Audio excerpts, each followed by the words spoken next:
XRP against XLM, a battle of titans. Which one has the better technical capabilities and which one is a better investment?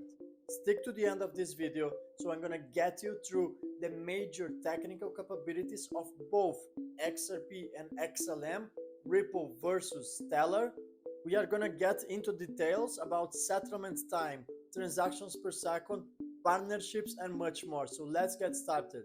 And before we get on the technical aspects, let's first understand why XRP and XLM both share the same DNA. So the XRP ledger was created in June 2012 by Arthur Britto, Jed McCaleb, and David Schwartz. These are the three architects of the XRP ledger.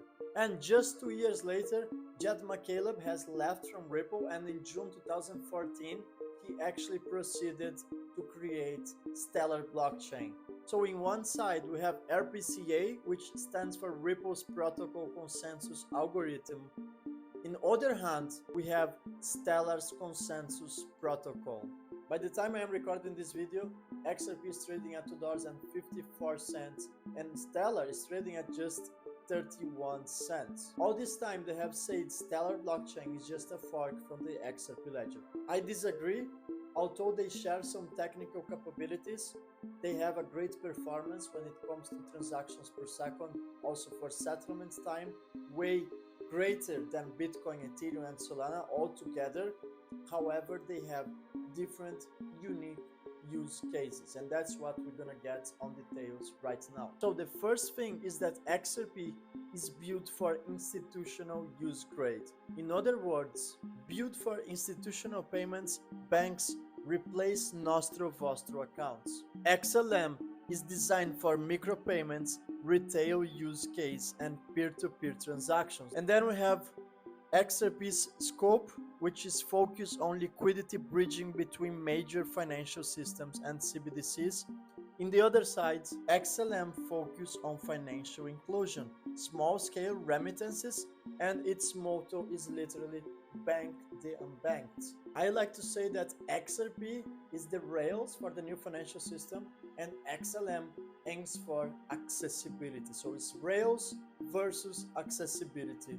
XRP is working closely with the banks and Stellar is focused on accessibility. XLM is all about micropayments. When it comes to transactions per second, XRP does slightly better, 1,500 transactions per second versus XLM that does 1,000 transactions per second. And just to clarify, both blockchains are scalable, highly scalable. The XRP ledger, for instance, is scalable to federated sidechains and can hit up to thousands of transactions per second.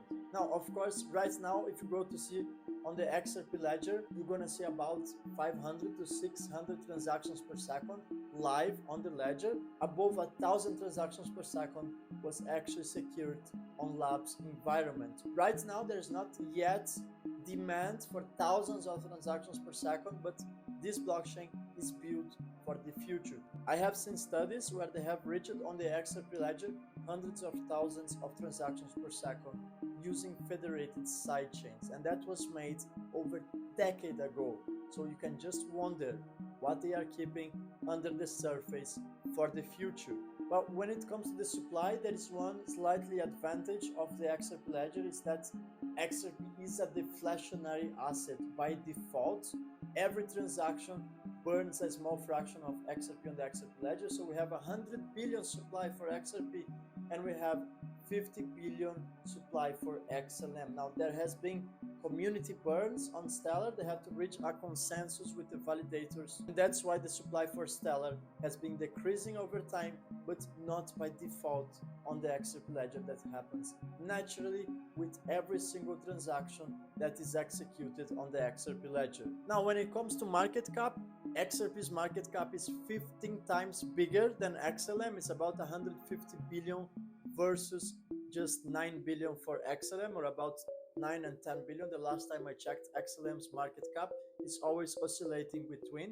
So I would argue that XRP's market cap is 15 times bigger than Stellar, and there is one practical reason for that.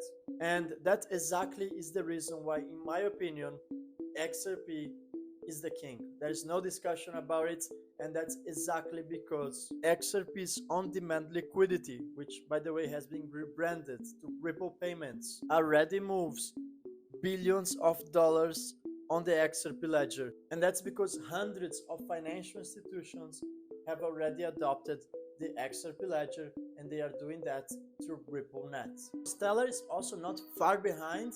They are building CBDC from Ukraine on top of Stellar blockchain. You also have tons of stable coins. You can tokenize anything of value on Stellar as well. And even some of the large wealth funds in the world are tokenizing on Stellar blockchain. One great example of that is Franklin Templeton. Now, just to conclude, I do believe XRP has a great potential, but I see no reason why you shouldn't hold Stellar. I'll be very honest, XLM is my second largest holding just after XRP. It has a tiny market cap compared to XRP. That means price can also move faster. You don't need that much capital to make XLM go from, let's say, 30 cents right now to $1, and that's already a 3x. And we know by fact, XLM has already traded above 90 cents in the past. Now, I disagree that they are competitors.